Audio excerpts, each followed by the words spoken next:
Problem यहाँ पे आ रही है, मैंने बहुत सारे मेट्रोपॉलिटन सिटीज में, जैसे जब से मैं दिल्ली मेरा अनुभव रहा है, तो दिल्ली में देखता हूँ कि अगर औरतें इंडिपेंडेंट हैं, आत्मनिर्भर हैं, तो ज्यादा खतरा है। और ये कड़वी बात भी है, औरत कमा के अगर आदमी को कभी किसी दिन खिला दी तो वो बहुत बड़ा डेंजर हो जाता है, बहुत बड़ा खतरा हो जाता है। लड़कियों को पढ़ाने लिखाने का तात्पर्य ये होता है कि लड़कियां शिक्षित हो और वो ठीक व्यवहार करें, लेकिन पढ़ाई लिखाई से व्यवहार का कोई संबंध है ही नहीं। लैला मजनू का एग्जाम्पल ले लीजिए कि कोई पत्थर से ना मारे मेरे दीवाने को, हुस्न हाजिर है मोहब्बत की सजा पाने। वो अच्छी बात है, लेकिन लैला मजनू शायद तंबाकू गुटखा नहीं खाती हो। हम रिश्ते में किसी भी सामने वाले इंसान को तीन ऐसे फॉर्मूला क्या है या तीन ऐसी टिप्स क्या है जिससे हम उस इंसान को खुश रख सके। ग्लास में कोई शराब है, शराब में हमने कीड़ा डाल दिया, ठीक है, कीड़ा डाल दिया, कीड़ा मर गया, ठीक। इसके एक व्यक्ति से पूछते हैं, बताओ भाई इससे क्या समझे तुम? एक व्यक्ति कहता है शराब पिएंगे हम तो मजा आ जाएगा, पेट के कीड़े होंगे मर जाएंगे। रिश्ते अगर कांटे की तरह जूते में चुभ रहा हो, बार बार जैसे जूता पहनो वैसे चुभ जाए, फिर पहने हो जो चुभ जाए, तो क्या चुभाना सही है या उस कांटे को निकाल के फेंक देना सही?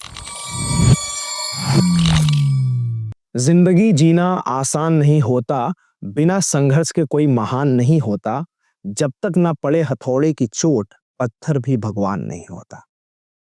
ये हथौड़ा पड़ना बहुत जरूरी है जिंदगी में जब तक हमारी सांसें हैं।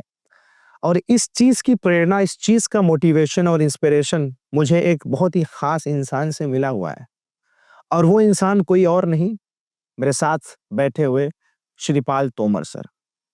जब मैं इनको अपने क्लासरूम में देखता हूं तो मुझे ये एहसास होता है कि सीखने और सिखाने की कोई उम्र नहीं होती, और जब तक हम चाहें हम सीख सकते हैं। लेकिन आज मैं सर को सिखाने नहीं, मैं सर से सीखने के लिए बैठा, क्योंकि एक्चुअली सर की शादी हो चुकी है और मैं अभी कुंवारा हूं। तो आज बहुत गहरी बात होने जा रही है, बहुत इंसाइटफुल, बहुत इंटरटेनिंग बात होने जा रही है, और बहुत ही लाभदायक और फायदेमंद बात होने जा रही है। सबसे पहले सर, आपका बहुत बहुत स्वागत है इस टॉक शो में और इस पॉडकास्ट में। Thank you very much. आपको इस हैप्पीनेस इंस्टीट्यूट में आकर कैसा लग रहा है और दिल को कैसा महसूस होता है? मैं हैप्पीनेस इंस्टीट्यूट में आकर के वास्तव में अपने आप को हैप्पी महसूस करता हूँ, बहुत बड़ा अच्छा लगता है। बहुत अच्छी बात है। तो क्या मैं ऐसा कह सकता हूं कि इस 60 साल की उम्र में, 60 की उम्र में 16 वाली फीलिंग आ रही है? यस। तो बहुत अच्छी बात है। सर को 60 की उम्र में 16 की फीलिंग है, और मुझे 16 की उम्र में ऐसा ना हो कि 60 की फीलिंग आज आ जाए सर की बात सुनने के बाद। मेरा सबसे पहले सर, आज जो मैं बात करने जा रहा हूँ वो बात ये है रिलेशनशिप को लेके, रिश्ते को लेकर। शादी हो या ना हो, शादी अगर हो जाए तो क्या हो, और शादी ना हो तो क्या हो? मेरा सबसे पहला सवाल है, शादी करना चाहिए या नहीं करना चाहिए? शादी तो अवश्य करनी चाहिए। अच्छा। शादी हमारे लाइफ का पार्ट है। अच्छा। लाइफ बिना शादी के हम अधूरे हैं। अच्छा। शादी होने के बाद ही हम अपने पूर्ण जीवन का एहसास कर सकते हैं। एक कहावत है कि शादी से पहले इंसान जो होता है वो शेर होता है, और शादी के बाद उस शेर पर माता दुर्गा बैठ जाती हैं और शेर को कंट्रोल करना शुरू कर देती हैं। इस पे आपका क्या विचार? देखिए, ये शादी जो है एक तरह से आपसी कंप्रोमाइज है। आप किसी को भी कंट्रोल करने की कोशिश करोगे तो वहां पर एक दिन जो है ना रिवोल्ट हो जाता है। ठीक। दिक्कतें आती है। ठीक। बेटर है कि आप इक्वल दर्जा समझ करके उसको इक्वल व्यवहार करो और पोलाइटली व्यवहार करो, तो there is no problem. There is no problem अगर इक्वालिटी है तो। इक्वलिटी है। प्रॉब्लम यहाँ पे आ रही है, मैंने बहुत सारे मेट्रोपॉलिटन सिटीज में, जैसे जब से मैं दिल्ली मेरा अनुभव रहा है, तो दिल्ली में देखता हूँ कि अगर औरतें इंडिपेंडेंट हैं, आत्मनिर्भर हैं, तो ज्यादा खतरा है। और ये कड़वी बात भी है, क्योंकि मैं देखता हूँ जैसे आदमी जब तक, हस्बैंड जब तक कमा के खिला रहा है, तब तक वो थोड़ा बहुत डांट डपट, थोड़ा बहुत झगड़े हो गए, ठीक है। औरत कमा के अगर आदमी को कभी किसी दिन खिला दी तो वो बहुत बड़ा डेंजर हो जाता है, बहुत बड़ा खतरा हो जाता है। इस पे मैं चाहता हूँ आप थोड़ा सा बात रखें। ये आपने बिल्कुल सही कहा। सामान्यतः कि आपको घर भी जाना है वापस? हाँ, सामान्यतः आपको सामान्यतः इस तरह का व्यवहार आजकल चल रहा है। लेकिन समाज में हमें सबसे पहले कोई भी पेरेंट्स हो, उसको लड़की हो या लड़के हो, थोड़ा-सा समझाना जब शादी का टाइम आता है तो उसको समझाने की ज़रूरत पड़ती है। ठीक है। आप देखेंगे कि पहले समय में जब लड़की की शादी होती थी, हुँ, तो जनरली उसकी माता हुँ। उसको बोल देती थी कि जहाँ भी तू अब शादी तेरी करेगी, घर तेरा वो है और हमारे यहाँ तेरी शिकायत नहीं आनी चाहिए। ठीक है। You have to adjust there, मतलब तुझे वहाँ एडजस्ट करना है और उसको सँभालना है प्रॉपर्ली। हमारे पास शिकायत नहीं आनी चाहिए, नहीं आनी चाहिए। क्योंकि इसमें वो हमारी बेइज्जती होगी। अब पॉइंट यहाँ पे आप जो कह रहे हैं शिकायत वाले, तो अभी क्या हो रहा है कि जैसे कुछ बेटियों से ये कहा जाता है कि तुम जाओ और शिकायत मत करना। और उस चीज़ को लेकर वो अपने दिमाग में जाती हैं और वहाँ घुट-घुट के अपना जीवन जीती हैं और इस डर में या इस शर्म में नहीं बता पाती अपनी मम्मी-पापा को कि मम्मी ने कहा था तुम शिकायत मत करना और तुम्हें वहीं रहना। और वो कभी-कभी उनके चप्पल घिस जाते हैं, कभी खाने नहीं मिलते, कभी उनको घरवाले पीटते हैं, कभी डोमेस्टिक वायलेंस करते हैं, कभी दहेज और प्रथा के नाम पे उन्हें प्रताड़ित करते हैं। तो बहुत सारी दिक्कतों का सामना उन्हें करना पड़ता है, अपने ससुराल के अंदर। समाज में बहुत सारी ऐसी कुरीतियाँ हैं, वास्तव में आपने जो कहा बिल्कुल ठीक कहा। हर तरह के व्यक्ति समाज में हैं। तो कुछ ऐसे भी व्यक्ति हैं जो दहेज का लालच करते हैं, हुँ, कुछ ऐसे हैं जिनको कुछ भी दहेज नहीं चाहिए। तो इस तरह के जो व्यक्ति है जो दहेज के लालची है, सरकार ने उसके लिए कानून बनाए भी हैं हुँ। और उस पे कोशिश की जाती है कि वो इम्प्लीमेंट ठीक से किए जाए। हालाँकि दिक्कतें आती हैं, लेकिन सबसे महत्वपूर्ण ये है कि पति-पत्नी का एक जो रिश्ता है वो बहुत महत्वपूर्ण है और उसमें एक-दूसरे को समझने की ज़रूरत होती है। इस पे मैं बहुत गहराई पे आऊँगा, लेकिन उससे पहले थोड़ा मेरा एक एंटरटेनमेंट पार्ट वाला क्वेश्चन रहेगा कि 28 साल की उम्र हो गई एक लड़के की। उसके सामने जैसे ही कोई शादी की बात करता है, वो रोने लगता है। उसके आँसू का क्या मतलब है? लड़की रोने लगती है, लड़का रोने लगा। लड़का रोने हाँ। लगता है। आजकल समाज में जो लड़कियों के जो लिए कानून बनाए गए हैं, हुँ, वो कानून लड़कियों के टोटली फ़ेवर में दिए गए हैं। ठीक है। अब से 5-6 साल पहले से भी कुछ कानून ज़्यादा ही कठोर थे। उसमें तो ये है कि लड़की ने कुछ भी यदि कह दिया हुँ, और इवन आपके दूर-दूर के रिलेटिव के नाम भी लिख दिए कि ये हमें टॉर्चर किया गया है, दहेज के नाम पर मुझे प्रताड़ित किया गया है, तो आपके रिश्तेदार कोई भी रिलेटिव होगा, फ्रेंड होगा, तो उसको भी बात बाद में की जाती थी, पहले उसको अरेस्ट करने की बात होती थी राइट, और अरेस्ट करके उसको पहले जेल में, उसके बाद उसकी बात सुनी जाती थी। राइट।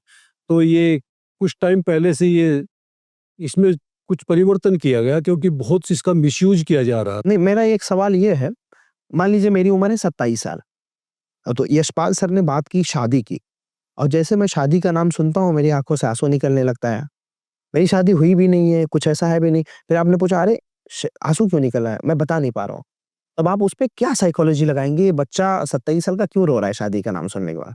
उसको डर है क्योंकि शादी घटनाएँ शादी शादी से डर नहीं, उसे जो घटनाएँ होती हैं उनसे डर लगता है। अच्छा, शादी के बाद या शादी से पहले? शादी से पहले वो देखता है बहुत सारी घटनाएँ इस तरह की हो रही हैं, अच्छा, तो वो महसूस करता है कि ये घटना इस तरह की तू शादी करेगा तो तुझे भी इस तरह की प्रॉब्लम आएँगी। कहीं कहीं ऐसा नहीं कि उसके मन में ये चल रहा है कि मेरी क्यों नहीं हो रही है?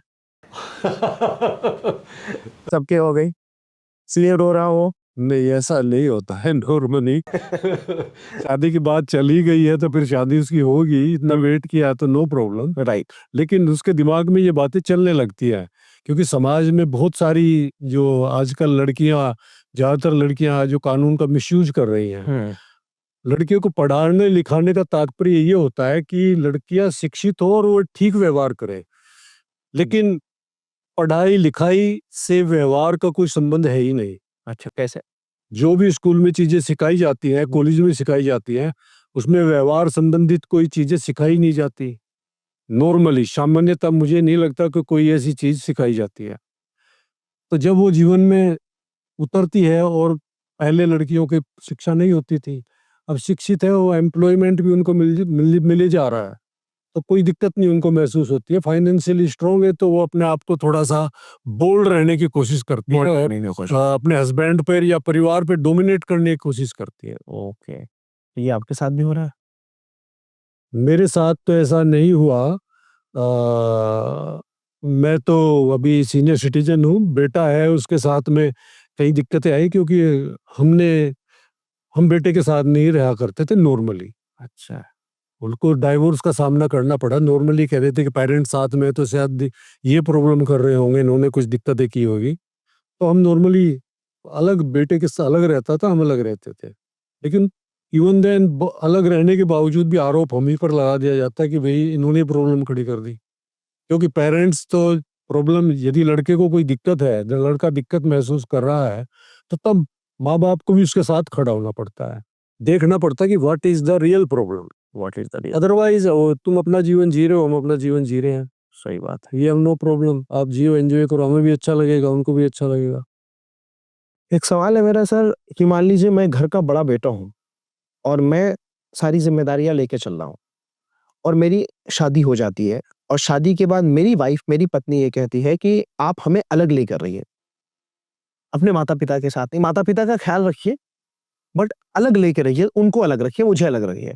इसमें मुझे एक बेटा और एक पति होने के नाते क्या करना चाहिए? इसमें मैं जो समझता हूँ, इसमें कोई बुराई नहीं है, यदि हमारा परिवार ठीक तरह से चल सकता है, इस तरह से हम अलग रह करके, कोई अलग घर लेकर के, लड़का बहू अलग रह सकती हैं और माता पिता अलग रह सकते हैं, there is no problem. There is no problem. क्योंकि आपको सबसे पहली बात है कि आपकी एडजस्टमेंट यदि नहीं हो पा रही है एक घर में, तो एक्शन यही लेना चाहिए कि आप अलग अलग घर में रहें, आपका प्यार भी बना रहेगा, कोई दिक्कत है एक दूसरे के लिए खड़े भी रहोगे, और आपको सही जीवन चलता है तो ऐसे कर ही लेना चाहिए, ऐसे कर लेना कर चाहिए। लेना तो चाहिए। ये आप तो यूरोपियन कल्चर बता रहे हैं। नहीं, ये यूरोपियन कल्चर आप नहीं कह सकते इसको, क्योंकि समाज में पहले समाज से परिवर्तन आया है। जैसे अभी आपने कहा कि लड़कियों को टॉर्चर किया जाता था, वो कुछ बता भी नहीं, ये पहले, अभी स्थिति पहले ज्यादा हुआ करती थी।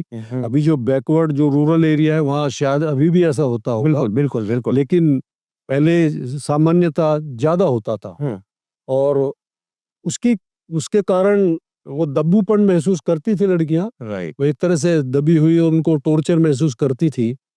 आज आप घर वापस जाते हैं, यहाँ से ट्रेनिंग लेने के बाद, ट्रेनिंग करने के बाद, और मैडम जी कहती हैं सर में दर्द है, आप क्या करेंगे? सर में दर्द है तो उसके लिए डॉक्टर से पूछ करके गोली लेके आएंगे। हाँ। या फिर ज्यादा ही दिक्कत हो रही है तो आपने जो मेरे से कहलवाना चाह रहे हैं उसका सर भी दबाएंगे।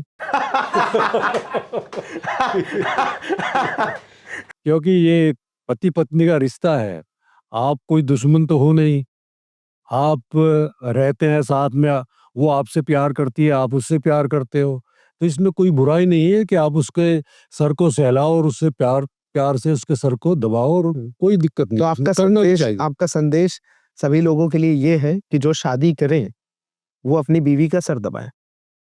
बीबी भी सर दबा सकती है आपका, जब बीबी आपका सर दबा सकती है तो आप उसका क्यों नहीं दबा सकते? लेकिन आपको जब दिक्कत होती है तो आपकी बीवी तो आपको पानी लेके देगी, चाय देगी, दवाई भी देगी, सब कुछ देगी ना। तो आपका भी फर्ज बनता है, जब उसको दिक्कत हो रही है तो उसकी प्रॉब्लम को आप भी समझो। हम तो आदमी हैं ना, हम तो लड़के हैं, हम क्यों दबाएं सर? नहीं नहीं, ऐसा नहीं हो सकता ना, ऐसे करोगे तो आप अत्याचार करोगे। अच्छा। यस। लेकिन गांव देहात में तो यही मानना है कि हम तो आदमी हैं, हम क्यों सर दबाएं? नहीं, देखो, ये बराबर का रिश्ता होता है, अच्छा। इसको आप हम आदमी और औरत की बात नहीं कर सकते। अच्छा। आदमी के जीवन जीने का अच्छा तरीका यही है कि आप बराबरी का, इक्वलिटी की बात करें, और इक्वल उसको रेस्पेक्ट दे, इक्वल आप रेस्पेक्ट ले। ये एक लड़की है, इससे मुझे बहुत गहरी मोहब्बत है, लव है, प्यार है। मम्मी पापा कह रहे हैं कि पहले से रिश्ता कोई देख के रखे थे ये लड़की से, अब वो कह रहे हैं तुम्हें शादी यहाँ करनी है, और ये लड़की कह रही है शादी मुझसे कर लो क्योंकि तुम मुझसे मोहब्बत करते हो। मैं बीच में हूँ, किधर जाऊं, दाहिने या बाएं? ये आपने बड़ा ही रोचक क्वेश्चन किया है, जी। रोचक प्रश्न है ये। देखो, जीवन आपने जीना है, शादी आपकी हो रही है, आपके माँ बाप की नहीं हो रही है। जी। आपके माँ बाप को अधिकार नहीं है कि वो आप पे अपनी जबरदस्ती थोपे कि हमने डिसीजन ले लिया, आपने शादी यहाँ करनी है और आपको यहाँ करनी चाहिए। आप अपना देखिए कि आपको क्या अच्छा लगता है। हम्म, आप जिससे लड़की से प्यार करते हैं, वो लड़की आपसे प्यार करती है, तो निसंदेह आपको उससे प्यार, जिससे आप प्यार करते हैं, आपको उससे ही शादी करनी चाहिए। इस लड़की से मैं प्यार करता हूँ, ये मुझसे प्यार करते हैं, हम दोनों लोग राजी है शादी करने के लिए, लेकिन माँ बाप देख रहे हैं कि ये लड़की अच्छी है, ज्यादा पढ़ी लिखी है, समझदार है, ये लड़की गुटखा खाती है। ये आप कह रहे हैं कि अरे गुटखा खाने वाले से तुम शादी क्यों कर रहे हो, हमारी बताई हुई लड़की से शादी करो, तुम गलत फैसला क्यों कर रहे ये आप जो कह रहे हैं ठीक कह रहे हैं। आप प्यार करते हैं तो आपने ये देखना है कि आपकी जो, जिससे आप प्यार करते हैं, उसमें क्या क्वालिटी है कि नहीं है। आप उसको एडजस्ट कर पाएंगे कि नहीं कर पाएंगे। हो? मुझे तो ठीक आप है, गुटखा खा रही है कोई बात नहीं। गुटखा खा रही है, आपको सही बात। हाँ, ये तो गलत बात है। ये गलत ये तो गलत बात है। थोड़ा सा तो देखना चाहिए कि ये आपको जीवन में आगे जीना है, हाँ। तो आपको देखना चाहिए कि वो आज गुटखा खा रही है तो कल दारू पिएगी आपके सामने, तो गलत एक्टिविटी करिए, देन व्हाट विल यू। लेकिन मोहब्बत बहुत गहरी है ना, समझा भी नहीं पा रहे और मान भी नहीं रही वो। नहीं, उसको मानना ना मानना is not the matter. Okay. You have to decide. Life आपने भी जीना है। हाँ। आपके जो जिससे प्यार करते हैं, हम्म। तो आप प्यार आज है आपको और वो इस तरह से व्यवहार करती रहेगी। आपको अपना जीवन नर्क नहीं बनाना है। से मोहब्बत तो अंधी होती है ना। नहीं, मोहब्बत को तो आपको कंट्रोल करना पड़ेगा, ये सोचना पड़ेगा। लैला मजनू का एग्जाम्पल ले लीजिए कि कोई पत्थर से ना मारे मेरे दीवाने को, हुस्न हाजिर है मोहब्बत की सजा पाने। वो अच्छी बात है, लेकिन लैला मजनू शायद तंबाकू गुटखा नहीं खाती हो। लैला नहीं खाती हो कि मजनू ने पता होगा उसको। हाँ। ये जिसको पता हो यार ये ऐसी गलत एक्टिविटी करती है, तो शायद वो मजनू इस तरह से उसके प्यार में ना। लेकिन लैला को ये पता था कि मजनू गरीब है, मजनू के पास कुछ नहीं है, लेकिन मेरे पास तो महल है, मैं तो रानी हूँ। लेकिन फिर भी वो एक रोड छाप इंसान से, या मान लीजिए बहुत गरीब इंसान से वो शादी करने के लिए तैयार हो जाती। गरीबी मैटर नहीं है। अच्छा, गुटका मैटर है। गरीबी, हाँ, आपकी हैबिट्स, हाँ, आपकी आदतें महत्वपूर्ण है। आदतें। आप जीवन में क्या, कैसी आदतें आपके पास हैं, हाँ, आप जीवन में वही आप बनते चले जाते हैं। ठीक है। आपको जीवन में तभी सफल हो पाएंगे, आप अच्छी आदतें अपने आप को अपनाएंगे। आप गंदी आदतें अपनाएंगे, धीरे धीरे करके आपको, आप सफलता की तो दूर रही, हाँ। आप जीवन आपका डिस्ट्रॉय हो जाएगा, बर्बाद हो जाएंगे। जब मैं मोहब्बत करूं, तो आपकी क्या सलाह है कि मोहब्बत कैसे हो? मोहब्बत सारी आदतों को देख के हो? पहले एनालाइज करूं, समझूं कि क्या ये लड़की मोहब्बत करने लायक है, तब मैं मोहब्बत करूं, या मोहब्बत तो हो जाती है? सामान्यता आपकी जो आदतें हैं, हम्म। दूसरे व्यक्ति से जो आपकी आदतें मैच करती हैं, हम्म। तभी आदमी एक दूसरे से प्यार करता है। ठीक है। आपकी आदतें मैच नहीं करेंगी तो शायद आप किसी से प्यार नहीं करोगे। मैंने एक मनोविज्ञान की एक लाइन पढ़ी हुई थी कि जब दो जोड़ों में आदतें मिसमैच करें, मैच ना हो, तो वो रिश्ता ज्यादा समय तक चलता है, और आदतें अगर मैच हो जाए तो रिश्ते टूटने के चांसेस ज्यादा बढ़ जाते हैं। देखिए, आदतें का मतलब है आपको इगोस्टिक, दोनों इगोस्टिक है तो नहीं चलेगा। आदतें, एक इगोइस्टिक है, दूसरा फ्लेक्सिबल है, तो चल जाएगा। वही आपने ठीक कहा, सारी आदतें एक जैसी हो जाएंगी तो नहीं चल पाएगा रिश्ता। नहीं चल पाएगा। तो सर फ्लेक्सिबल है और मैडम फ्लेक्सिबल नहीं है। मैं आपसे पहले भी चर्चा की थी कि मैं कोशिश करता हूँ, कभी कभी तो एग्रेसिव हो जाता हूँ, लेकिन कोशिश करता हूँ कि एडजस्ट करना चाहिए, और करता भी हूँ। मैं मैडम हूँ, आप बैठे हैं, मैं चाय बना के लेके आई, चाय में मैंने पूरा नमक डाल दिया। हाँ, दबा के एकदम नमक, चीनी की जगह मैंने नमक डाल दिया, लीजिए चाय पीजिए। आपने पिया नमक, आपका रिएक्शन क्या आएगा? नमक आपके पास आएगा तो आपको नेचुरली गुस्सा आएगा। गुस्सा आएगा। हाँ, क्योंकि मैं खुद ये महसूस किया है। एक बार क्या हुआ कि मैंने उसको थोड़ा सा बुरा मांगा घी डाल करके, तो वो नमक में घी डाल कर ले आ गई। तो नेचुरल है, बुरा तो लगता है, लेकिन हाँ, थोड़ा सा अपने आप को कंट्रोल में रखना पड़ता है। कंट्रोल। मैं आपका रिएक्शन चाह रहा हूँ कि शिवपाल तोमर सर का रिएक्शन ये आ रहा है, नमक वाली चाय, अब रिएक्शन आएगा। हाँ, बुरा तो लगता है, बुरा क्या क्या आएगा? मैं आ गया, चाय दे दे, रिएक्शन क्या आएगा? थोड़ा गुस्सा आएगा, भाई ऐसा क्या कर दिया, ये क्या? कैसे नमक डाल कर ले आए हो इसमें चाय में। मेरा रिएक्शन देखिए, बड़ी मोहब्बत से चाय बनाया है तूने। मोहब्बत से तो चाय बनाई है लेकिन चाय तो बनी ही नहीं। तुम जो मोहब्बत से बनाती हो माँ कसम सब मीठा ही मीठा लगता है। हाँ तो प्यार से उसको फिर बोल दो कि इसका बदल के ले आओ।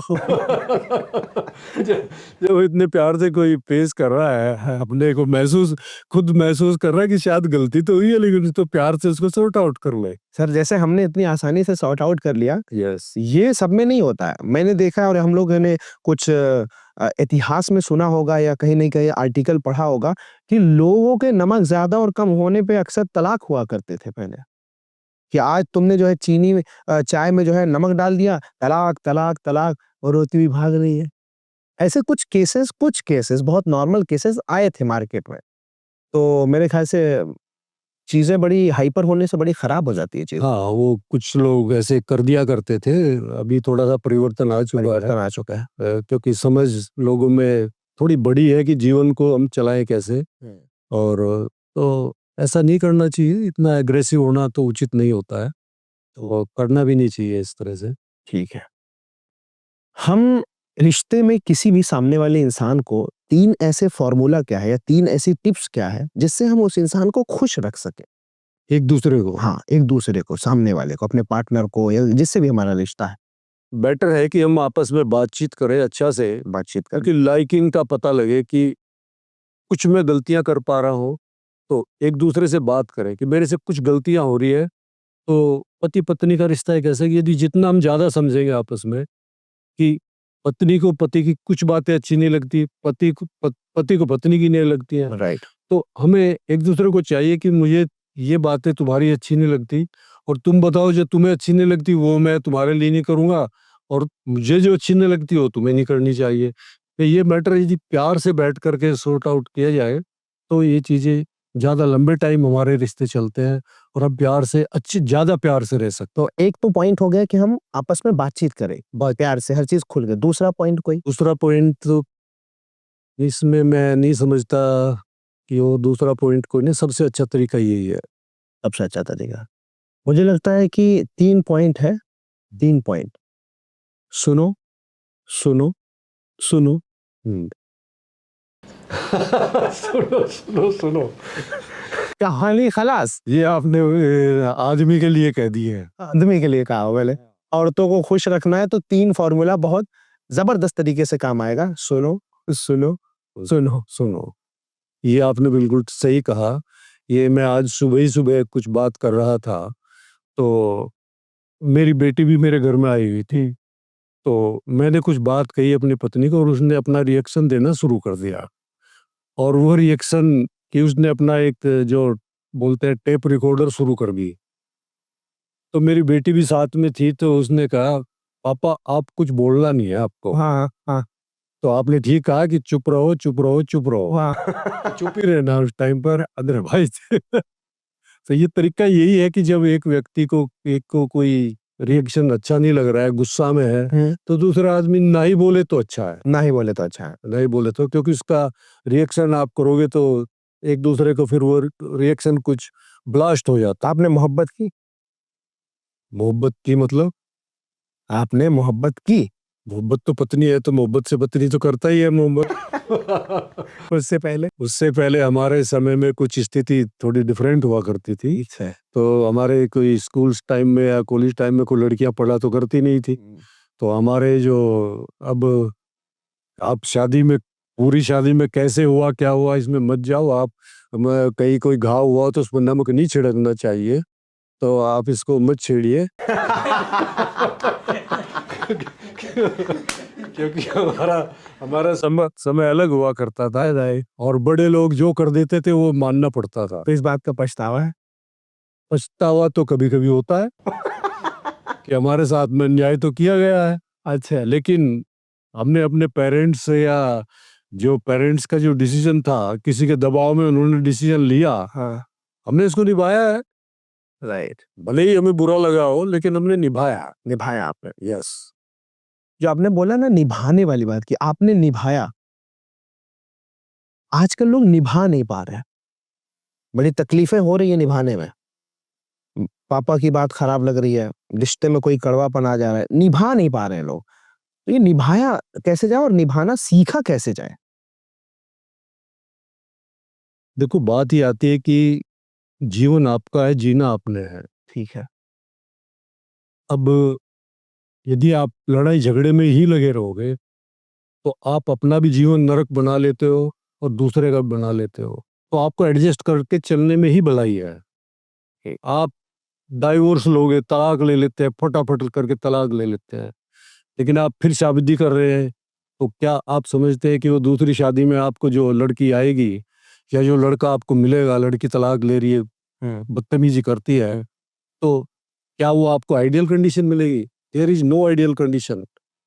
कहीं भी आइडियल कंडीशन आपको नहीं मिलेगी। कोई भी आदमी परफेक्ट दुनिया में है ही नहीं। गलती सब कोई करते हैं, गलती सबसे हो जाती है। तो आपने एडजस्टमेंट करके चलना है। एडजस्ट कर इसी का नाम आपका जो है ना, पति पत्नी का रिश्ते में आपको एडजस्टमेंट करके ही चलना पड़ेगा। राइट। रिश्ते अगर कांटे की तरह जूते में चुभ रहा हो, बार-बार जैसे जूता पहनो वैसे चुभ जाए, फिर पहने और चुभ चुभ जाए, तो क्या चुभाना सही है या उस कांटे को निकाल के फेंक देना सही है?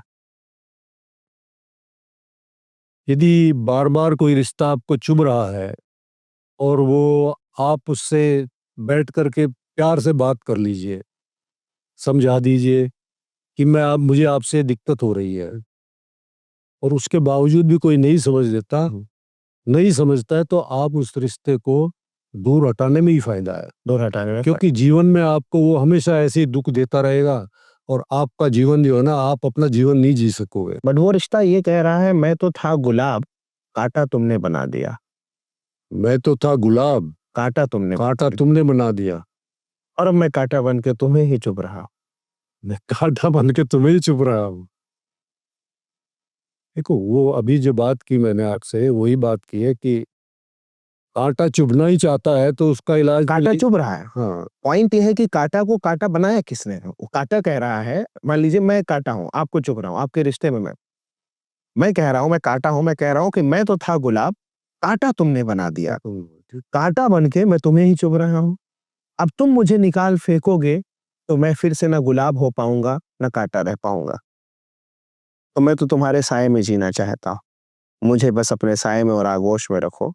मुझे फिर से गुलाब बना दो। इतना प्यार भी, कांटा भी चुभाओगे और प्यार भी दिखाओगे तो कैसे चलेगा? ये तो डबल स्टैंडर्ड नहीं चलेगा। डबल स्टैंडर्ड नहीं, लेकिन मैं फिर से वही से पूछ रहा हूँ ना कि मैं तो था गुलाब, कांटा तुमने बना दिया। अब आपने अगर कांटा बनाया है, तो इस कांटे को गुलाब बनाने वाला की ज़िम्मेदारी किसकी है? वो यदि मैंने बनाया तो मेरी है। तो फिर मैंने अभी थोड़ी देर पहले बात की कि हमें आपस में बैठ के बात करनी चाहिए ठीक है। और जो गलती मेरे से कोई हुई है हुँ, तो मुझे अपनी गलती को एक्सेप्ट करना चाहिए। नॉर्मली हो क्या रहा है समाज में, रिश्तों में भी, हुँ, रिश्तेदारियों में भी, हुँ। कोई आदमी गलती करके गलती एक्सेप्ट नहीं करता है। वो अपने आप को डिफेंड करके अब और अटैकिंग मूड में आता है। राइट। जबकि यदि मैं कोई गलती करता हूँ तो मुझे मानना चाहिए कि मेरे से गलती हुई है। ठीक है। आपका पति पत्नी का रिश्ता हो या आपके जो रिलेशनशिप्स हो, वो भी सेम चीज है। आप बहुत आसानी से और बड़े प्यार से कह रहे हैं कि गलती मान लेना चाहिए। मुझे लगता है कि आपके पास वो क्षमता, वो ताकत भी होगी गलती स्वीकारने की। बट आजकल की जो जनरेशन, जो यूथ्स है ना, उनकी ताकत घट चुकी है। अगर उन्हें लगता है कि अगर मैंने गलती स्वीकार लिया, तो मैं हार गया। गलती स्वीकारना इज़ इक्वल टू हारना, ये माइंडसेट में हमारे बैठा हुआ है। देखिए, बात करते हैं आपने जो कहा ठीक कहा। नॉर्मली 99% व्यक्ति जो है, कोई भी आदमी है, जवान हो या कोई भी हो, स्वीकारना नहीं चाहता है। जी, बिल्कुल। कोई नहीं स्वीकारना हुँ, चाहता कि मैंने गलती की है। जी, जी। तो आप हमने देखना ये है कि बात करने का हमारा तरीका ऐसे होना चाहिए। यदि मैं आपको गलती स्वीकार करने के लिए डायरेक्टली कहूँ तो आप उसको डिफेंड करेंगे, मैंने नहीं किया। लेकिन आपने उसको इस तरह से बात करके लेके आना है कि भाई प्यार से कि इसको तुम्हें ऐसा नहीं करना चाहिए था, या जो भी हुआ वो गलत हुआ है, उसको हमें छोड़ो, उसको चीज़ों को छोड़ दीजिए, इसको हम खत्म करें और अपना आगे से प्यार मोहब्बत से रहे। तो थोड़ा सा डाइल्यूट करके चीज़ों को हम यदि चलते हैं और उसको डायरेक्ट ब्लेम ना कर करके इनडायरेक्टली हम थोड़ा सा समझाने की कोशिश करें तो व्यक्ति समझ भी सकता है। अदरवाइज प्रॉब्लम वही आती है जब हम डायरेक्ट ब्लेम करने लगते हैं। अरे बिल्कुल। शादी करने की सबसे अच्छी उम्र क्या है? शादी करने की सबसे अच्छी उम्र 25 से 28 साल है। मैं बीच में हूँ।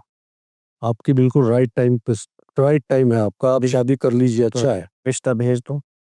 बिल्कुल, तो आपको करना चाहिए, अभी बिल्कुल सही समय आपका, सही। 25 से 28 के बीच मैंने कहा है। हम्म, क्योंकि सामान्यतः क्या है कि हमारे जो सिस्टम, हमारे जो पुराने जो ग्रंथ हैं उनमें लिखा गया है 25 साल से 50 साल, 75 साल के बाद 100 साल, तो जितना भी है 25 साल तक हमें ब्रह्मचर्य का पालन करते हुए अपने पढ़ाई लिखाई जो भी हमने करना है, अपने एक टारगेट बनाया है, उसके हमें उसकी तरफ कार्य करते हुए अपने आप को सेटल कर लेना चाहिए। ठीक। और 25 से 50 के बीच में हमें गृहस्थ जीवन अपना व्यतीत करना चाहिए, जिसमें हमने गृहस्थ, हमारे बच्चे होंगे, हमारे बच्चों का लालन पालन करना है, अपनी नौकरी करेंगे या बिजनेस करेंगे या जो भी करेंगे, उसमें अच्छी तरह तल्लीन रह करके नया काम करना है। 50 साल के बाद जैसे बताया गया है कि हमें बच्चे बड़े हो जाते हैं, तो हमें उनसे थोड़ा सा डिस्टेंस बना करके उनको सलाह दे सकते हो, लेकिन अपनी बात थोपनी नहीं चाहिए। और 75 साल के बाद तो ये कहा गया है कि संन्यास, संन्यास का मतलब, अच्छा, इसमें मेरा एक और सवाल है, थोड़ा गहरा सवाल है। सवाल ये है कि मान लीजिए शादी हो गई मेरी या किसी की, तो लड़का चाहता है बच्चा अडॉप्ट करना, गोद लेना। बीवी चाह रही है बच्चा पैदा करना। और ये कभी-कभी बड़ा देखा गया, बड़ा एक कॉन्फ्लिक्ट हो जाता है, बड़ा कश्मकश में जीवन चलता है।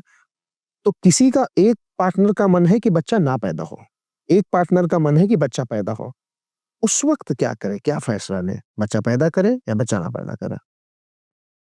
आप जो कह रहे हैं, सामान्यतः लेडीज ऐसे कह सकती है कि मुझे बच्चा नहीं करना है, लेडीज़ कह सकते हैं। सामान्यतः। जी। क्योंकि कोई भी आदमी नहीं चाहेगा कि हमारे घर में अपनी औलाद ना हो। ठीक है।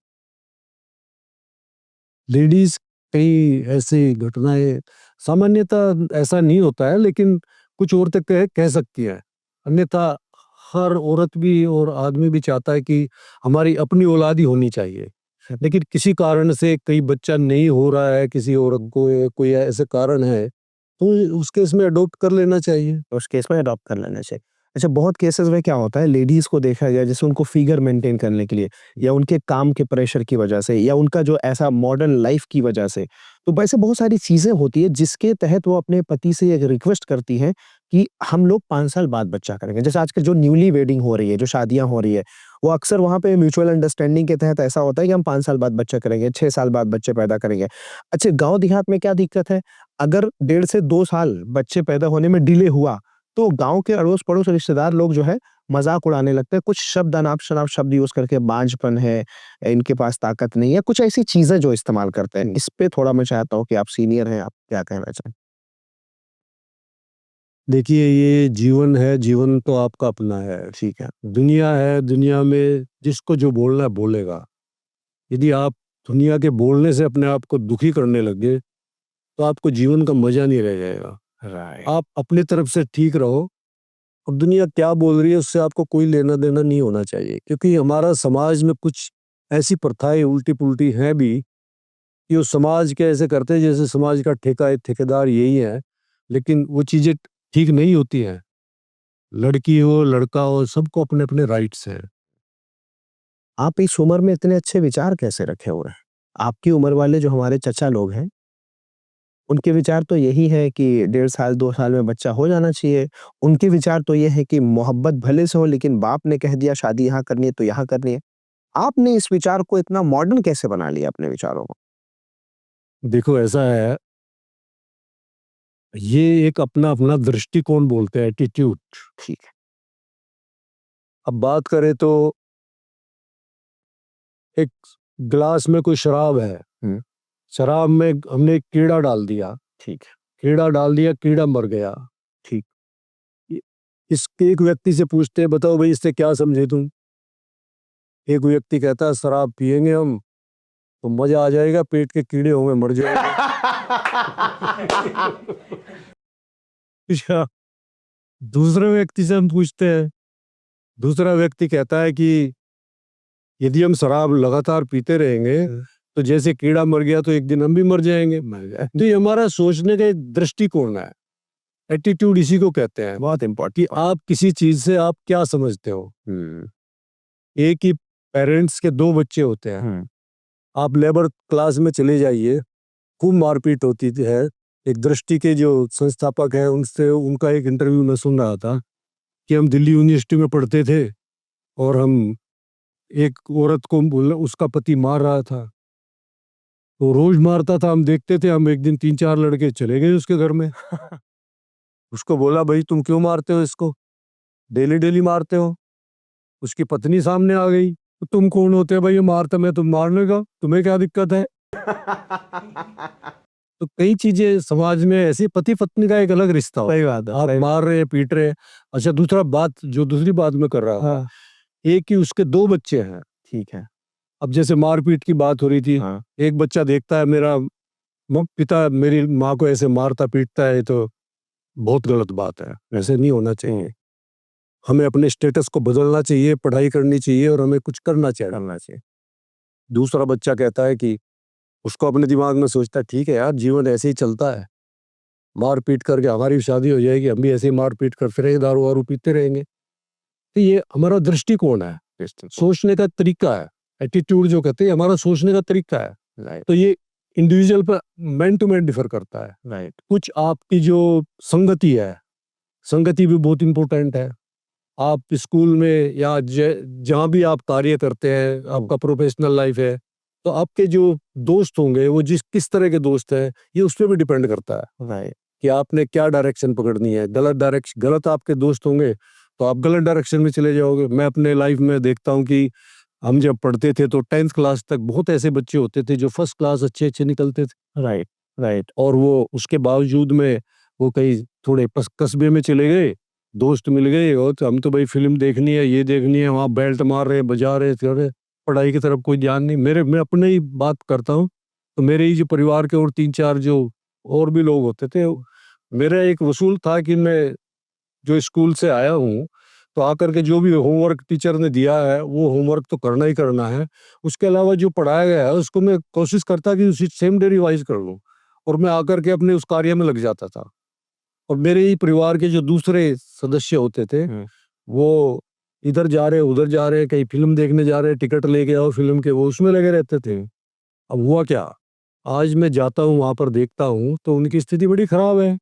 वो वही गन्ना छील रहे हैं, तो ट्रॉली में भरवा रहे हैं और अपनी हालत खराब किए बैठे हैं। थोड़ा बहुत दारू भी लगा लेते हैं साथ में, और जीवन उनका बिल्कुल अपना, अब उनका जीवन का स्तर अलग है, मेरा जीवन का स्तर अलग है। सही, मैं जिस तरह से सोचा, मैं वहां से निकल के आया हूँ और अपनी मेहनत की है, तो मुझे उसका रिजल्ट मिल गया। सही बात है। Perfect, perfect. आपने कितनी बार लगाया? मैंने सामान्यतः नहीं, मैं दारू नहीं पीता हूँ, लेकिन एक आध बार मैंने टेस्ट करके देखा कि ये लगती कैसी है भाई, ये जो लोग इतने पीते हैं तो ये लगती कैसे है। तो वो मैंने चेक करके देखा, वो कड़वी कड़वी लगी, तो मेरे को कुछ उसमें आनंद आया नहीं, आनंद। और इसलिए मैंने उसको कोई बाद में कुछ इंटरेस्ट। देखिए, यहाँ कुछ लोग बैठे हैं जिनको आनंद बहुत आता है। अब वो तो अलग बात है, देखो हर किसी का अपना अपना इंटरेस्ट है। Very nice sir. बड़ा बहुत इंसाइटफुल कॉन्वर्जेशन मेरे ख्याल से ये है। बड़ा जनरल है, काफी कनेक्टिंग है, बड़ा कनेक्ट करने वाली बात है। आपने जितनी बातें बताई है, मेरे ख्याल से ये बातें सबको सीखनी चाहिए। और मेरे ख्याल से you are 60 plus, 55 plus, 67। 67, Yes. 67 साल के आप हैं। यस। और 67 साल में आपने जो विचार रखे हैं, वो विचार एक 18 साल के बच्चे में से लेकर और एक 90 साल के इंसान में होना चाहिए। That's a very important things. तो आप जब बोल रहे थे तो आपको कैसा एहसास हो रहा था? ऐसा लग रहा था जब आप बोल रहे थे तो क्या आप अपने दिल से बोल रहे थे, बातें महसूस करके बोल रहे थे, अच्छा लग रहा था? मुझे अच्छा लग रहा था, और मैं समाज को कुछ दे सकता हूँ तो मुझे उसमें अच्छा लगता है। कोई किसी का जीवन अच्छा बन जाए तो मुझे वो अच्छा लगता है। जब आप बोलते हैं तो सोच कर बोलते हैं, महसूस करके बोलते हैं, दिल से बोलते हैं? कैसे बोलते हैं? नहीं, मेरे दिल के अंदर जो पहले से भावनाएं हैं वो ऑटोमेटिकली निकल के आती है। ऑटोमेटिकली निकल के आते हैं। तो जब आप बोलते हैं तो क्या आपको लगता है कि जो आप बोल रहे हैं उसको सामने वाला वैसे ही महसूस कर रहा है जैसे आप उसको महसूस कराना चाहते हैं? हाँ, अभी तो मुझे लग रहा है ऐसा ही कुछ। लग रहा है। यस। पहला दिन, दूसरा दिन, तीसरा दिन, चौथा दिन, पांचवा दिन, कुछ लग रहा है ग्राफ? हाँ हाँ? समय लगता है थोड़ा सा, आपने बिल्कुल सही कहा, समय लगता है, तो धीरे धीरे चेंजेस तो आते हैं। मुझे लगता है आज आपकी बात में ज़्यादा गहराई थी, बातें थोड़ा मुझे समझ में आ रही थी, बातें अच्छी लग रही थी। वो एक रोबोट वाला फीलिंग नहीं थी, मुझे ऐसा लग रहा है। आप ठीक कह रहे हैं कि थोड़ा थोड़ा धीरे धीरे कोई चीज सीखता है कोई व्यक्ति, तो उसमें धीरे धीरे परिवर्तन आता है। एकदम से तो कोई आसमान में छलांग नहीं लगा सकता, तो धीरे धीरे मैं भी प्रयास कर रहा हूँ, आप भी प्रयास कर रहे हैं, तो धीरे धीरे परिवर्तन आ रहा है, चेंजेज आ रहे हैं। पॉइंट है ना कि ज़मीं पे बैठ के क्या आसमान देखता है, मेहनत कर खुदा तेरा इम्तिहान देखता है यस। ना? शायरियाँ करते हैं आप? शायरी हमें नॉर्मली नहीं करता था, लेकिन अभी मैं कुछ दिनों से थोड़ा सा सर्च करता हूँ और कोशिश करता हूँ कि वाकई जितनी भी शायरियाँ हैं और हमारे अच्छी अच्छी शायरियाँ हैं, तो उनमें बड़ा दम है। बहुत अच्छी बात। और कुछ कुछ कविताएं बनाई गई हैं, अब मैं आपको बोल दूं तो थोड़ा सा किसी कवि की मुझे अच्छी लगती है। जी, जी। करो कुछ काम तुम ऐसा कि जग में नाम हो जाए, चलो तुम जिस दिशा में भी महकती शाम हो जाए। क्या बात है, क्या बात जमाने की नहीं सुनना, जमाना दर्द ही देगा, है। अगर सुनते हो खुद मन की तो इतिहास लिख जाए। आय हाय। करो कुछ काम तुम ऐसा कि जग में नाम हो जाए। वाह, वाह, वाह, वाह! बहुत, बहुत अच्छे, बहुत। करो तुम कुछ काम ऐसा कि जग में नाम जग हो में जाए। नाम हो जाए। ज़माने की फ़िक्र नहीं करनी है। देखिए, हुँ। जीते तो सभी है दुनिया में, आप साधारण व्यक्ति की तरह जी रहे हो, या आपने ऑर्डिनरी बनना है या एक्स्ट्रा ऑर्डिनरी बनना है, हुँ। ये आप पे डिपेंड करता है आप चाहते क्या हो। बेशक, बेशक। राइट।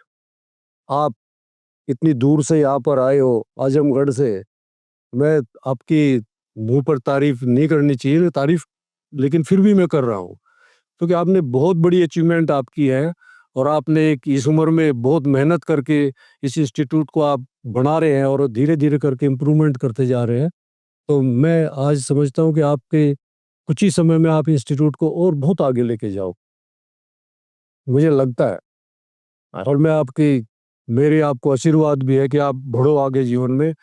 ये भी आप एक बहुत अच्छा कार्य कर रहे हो, क्योंकि लोगों को मोटिवेशन मिलती है, डायरेक्शन मिलती है।